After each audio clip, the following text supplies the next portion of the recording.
Hello, citizens of the world. We are anonymous.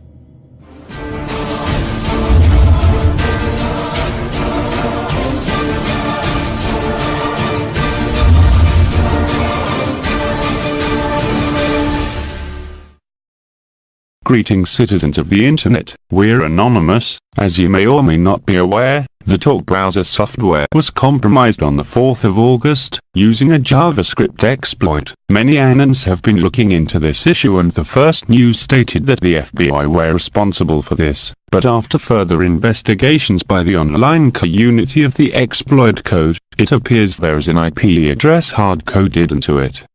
Now, the press reporting on the address so far has been saying it's a Verizon business address in Virginia. Yes, that's what it shows, but that's not exactly the full story, or the real story.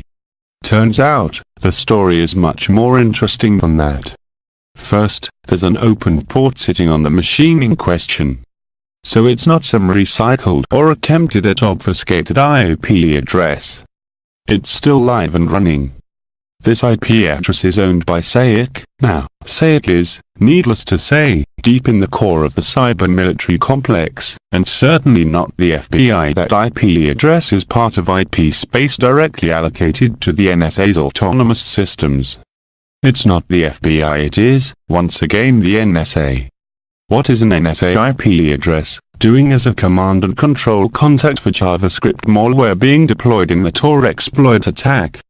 That remains to be seen, but we already know that prison data has been jumping the wall, and leaking into other law enforcement hands.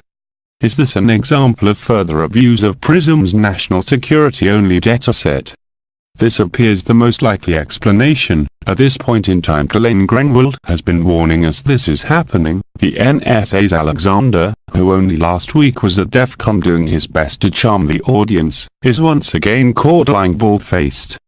Anonymous will bring you more information when we have it. In the meantime, we would advise all Tor mail users and users of linked services to change their passwords immediately. We're anonymous, we're legion, we do not forgive, we will not forget. Expect us.